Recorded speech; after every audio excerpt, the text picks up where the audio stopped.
How can I miss you if you never go away? Hello, Emmet Ryan here, and well, it's coming up to the Final Four. This is our third last video before we actually are physically in Abu Dhabi, although one of these will be coming out while I'm in Abu Dhabi. Not this one, I'm still in Irish territory while this one's coming out. So today we are talking about, well, not so much the semi-final itself, but the historic, the emotions, the everything that is Vassilis Spanoulis leading AS Monaco against Olympiacos. I mean, there's just so much there, so much love, so much, emotion. There'll obviously be so much rivalry, at least for one evening. And yeah, I'm just going to take you all through why this is a magical one to be seeing in the Final Four and tell you the various things to bear in mind, especially for those of you who aren't familiar with the whole mystique. And yeah, it should be a bit of crack here. If you haven't already, please subscribe. It should be somewhere around us around now, I'm guessing. And let's get to it. I mean, when you think of Spanoulis, you think of Olympiacos. It is that simple. Of course, famously, his first Euroleague title was won with the green side of the Greek derby, that is, of course, Panathinaikos. But he was the guy that was, the leader when they won back-to-back Istanbul and London, 2012, 2013. Was the reason they got back to a couple more title games in many respects. He haunted CSKA Moscow violently throughout the 2010s is the calmest way of describing it. They just did not want to see his face in a Final Four. It became very obvious very quickly. And yeah, it was just, it's like, Billy's here to haunt y'all. Yeah, I think it was 4 times he eliminated CSKA in a Final Four, including a title game. So, dude had their number, but there was that. And it was just, he sort of became the avatar of what Olympiacos basketball was on the floor, because there was the belief, the magic, the ability to find it out of nowhere, and also the whole way that he is just one of the best players that, Greece has ever produced. Like, Spanoulis was phenomenal, brilliant, and he kept it going for quite a long time. I mean, there was even the amusing sort of, coinciding his first 5 Final Fours coincided with Mrs. Spanoulis expecting a kid. And, it's like all these small little bits here and there. It's like, oh, Kill Bill, man. What can you say? And he's so tied to the Reds. And so much so that he's been this sort of inspiration, this figure behind so much more. Like, the best known example outside of Europe is like Luka Doncic. Like, he always said he modeled himself on Spanoulis, that was the number he wanted, number 7. And when it wasn't available, I think it was in the Slovenian national team, he went 77, and that's why 77 is his number in the NBA. Like, there's all these small little pieces that come together, and he is this vision, this idea of Olympiacos in many respects, at least in the modern era. Yet he is the one that is going up against him. He is like the first barrier they face in the Final Four in Abu Dhabi. And emotionally, that's just so extraordinary. Like, obviously, they've faced each other twice in the regular season, but that's just not the same. Like, don't get me wrong, the Every Game Matters hashtag that Euroleague likes to use, while a little overdone, not that much. Like, it is a very, very tough and tight regular season. Oli, of course, took the 1 seed, Monaco the 4 seed. And all 3 home seeds went through. All 3 home seeds went through to the Final Four. I mean, what about the 4th one? Oh yeah, they also did. But so it was the matchup we knew could happen if they both made it all the way. They have, and now the story takes a turn. So Spanoulis has not been in the head coaching game that long at all. Like, Peristeri last year, that was his real step up. And what a step up it was. I'm a commentator in the Basketball Champions League, as many of you know, and I covered quite a few Peristeri games. And he had to dig this side out of some big holes on the sideline to get them as far as he did. They got all the way to the Basketball Champions League Final Four. That is no small feat, particularly for a side that was unfancied for most of the campaign. They had to work their way at every single round. If anything, their easiest round, oddly, was the quarterfinal playoffs. The regular season and the top 16, they had to really struggle. They needed breaks to go their way, but it's Spanoulis. They find ways to make breaks go their way. Obviously, there's his tenure with the Greek national side, which has gone okay so far. I'd say some would say he's underperformed. Some would say we'll see, all that. But it's iffy, and the Greek national team is what I'm trying to say. And that says more about the breadth and nature of the talent available to Greece right now at a national team level. But at club level, he's already shown he can step up. And you've seen it with Monaco this year.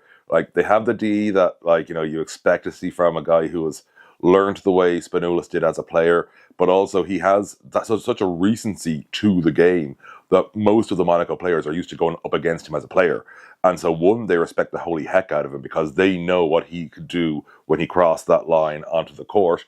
And two, they know he can relate to the modern basketball player in a certain way.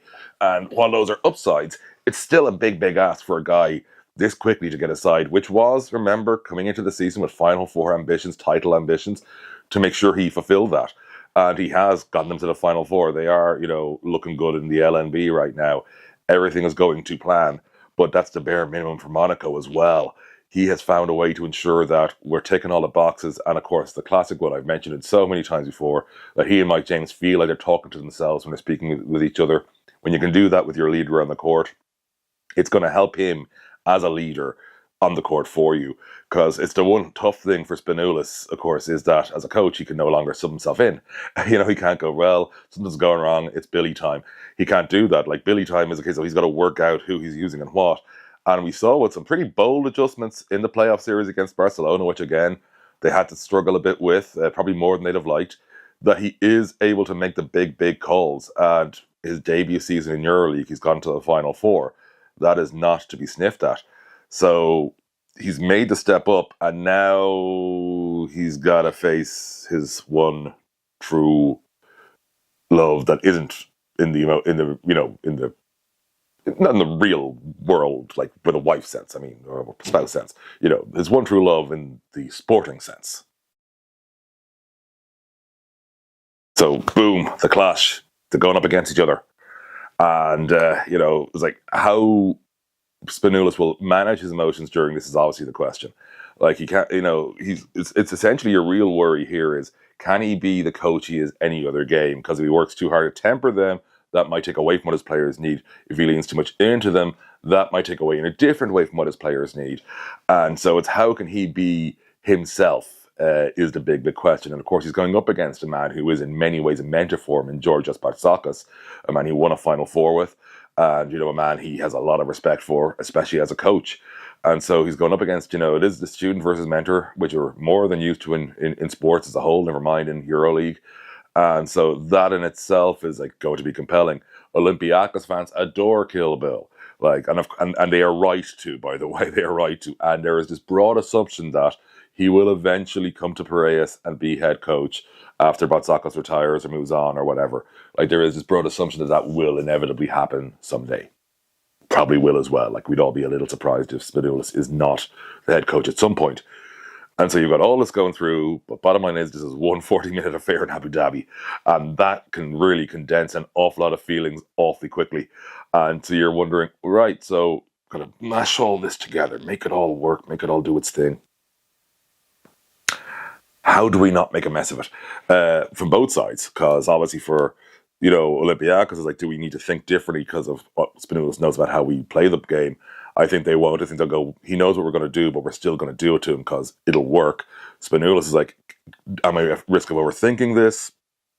I don't think he will. But it leads to this wonderful collision. And of course, how will the Olympiacos fans react if Monaco win? Because, of course, it is still, like, they don't, they'll obviously be upset that their team lost, but they don't want to take it out and kill Bill, do they? Right? So there's this huge splurge of emotion, mostly rooted in love and understanding, thankfully. But it's going to make for a special, special occasion, a special game, one that I'm very glad that I will be attending in person. So I'm in Dublin right now, as you can tell. By the time the next video comes out, I'll be on my way to Abu Dhabi. And by the time the one after that comes out, or actually no, I'll have yet to board by the time the next one comes out, but I'll be about to board. By the time the one after that comes out, I will be already in Abu Dhabi for the EuroLeague Final Four. As it leaves Europe, it goes to the United Arab Emirates, the only emirate that likes the Flintstones. 6 emirates don't, Abu Dhabi do. And so that's going to be fascinating. But yeah, huge emotional occasion coming up. Going to be extraordinary Final Four. We have so much content. If you haven't already, we got lots of videos, including a case for all 4 of the teams individually to win the Final Four. We have our hot takes videos coming out tomorrow. The day after that is the big storylines to watch out for. And yeah, it's just going to be wild. And so, listen, it's really appreciate all the support you've all given this channel, and of course the main website. Keep going to the main website. We need the traffic there because the Google ads are better there than they are here. So please keep doing that. And yeah, if you haven't already, like, share, subscribe, comment, tell your friends, and if you see me in Abu Dhabi, wave, say hi. I don't bite. And yeah, listen, it'd be great. Have a good one, and I will see you soon.